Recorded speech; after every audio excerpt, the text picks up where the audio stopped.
زید ابن ارقم کی انٹرنیشنل پکی ہے جو آج تک ویلڈ ہے.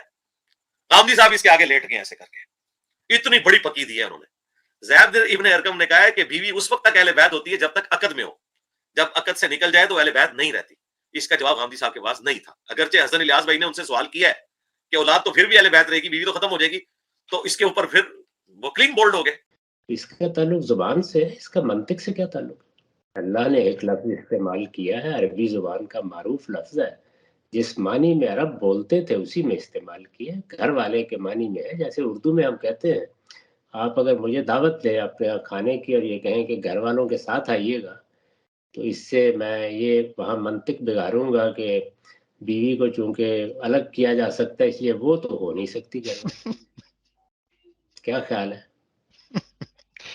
جی اس کے حوالے سے جو ایک حدیث بھی بہت بیان کی جاتی ہے جس میں اس حدیث سے پہلے قرآن پڑھنا چاہیے. جہاں تک قرآن کا تعلق ہے وہ بالکل واضح ہے, اس میں یہ دعوت دوں گا آپ کو بھی, ہر شخص کو, کہ وہ جائے اور جا کر سورہ احزاب کو ہر طرح کے تعصبات کو باہر رکھ کر پڑھے اور پھر دیکھے کہ اللہ کی کتاب کیا کہہ رہی ہے, کن کے بارے میں کہہ رہی ہے, کس اسلوب میں کہہ رہی ہے, کیا مسئلہ زیر بحث ہے. یہ سب کی سب روایتیں اس کے تابع ہوں گی تو قابل قبول ہیں, اور اگر اس سے ادنا انحراف کریں گی تو ان کو کسی بحیرہ عرب میں پھینک دینا چاہیے. بالکل واضح ہو گیا. اچھا ہم صاحب ایک اور بات کہی گئی ہے کہ یہ جو حیثیت دی جاتی ہے ازواج مطہرات کو, بیوی تو نکاح کر کے آئی ہے, جب تک نکاح قائم ہے اس وقت تک نسل کا بھی حصہ ہے اور نسب کا بھی حصہ ہے, لیکن اگر وہ الگ ہو گئی, طلاق دے دی گئی تو وہ تو چلی جاتی ہے, لیکن اولاد تو نسل میں رہتی ہے, اصل ہوتی ہے.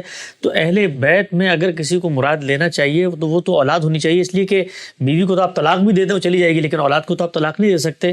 اس استدلال پہ کیا کہیں گے کہ ان سے کہنا چاہیے کہ بارگاہ خداوندی میں پیش کر کے قرآن میں ترمیم کرا لیں. قرآن مجید بالکل واضح ہے, اس میں کوئی ادنا تعجب بھی نہیں. میں نے یہاں بتا دیا آپ کو کہ سیدہ سارہ کو اہل بیت کہا گیا ہے, اس کے بعد کوئی گنجائش رہ جاتی ہے باقی؟ تو اس وجہ سے اللہ کی کتاب کے سامنے سرنگوں ہونا, سر تسلیم خم کرنا, یہ ایمان ہے. یہ نہیں ہے کہ اس طرح کی باتیں کر کے اللہ تعالیٰ کو تجویز کیا جائے کہ یوں ہونا چاہیے تھا اور یوں ہونا چاہیے تھا. جو عربی زبان کے اسالیب ہیں ان میں بالکل واضح ہے کہ اہل بیت گھر والے ہوتے ہیں, اس کا اولین مصداق ہماری بیویاں ہوتی ہیں. یہی ہم بولتے ہیں, یہی عربی زبان میں ہے. اور یہ دیکھیے سورہ ہود میں تو صراحت کے ساتھ خطاب کیا گیا اور صرف سارہ ہے.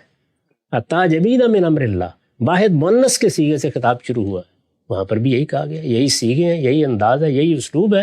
تو یہ باتیں جو لوگ کرتے ہیں ان کو کرنے دیجیے, اپنی باتیں ہم نے صحیح بات واضح کر دی ہے.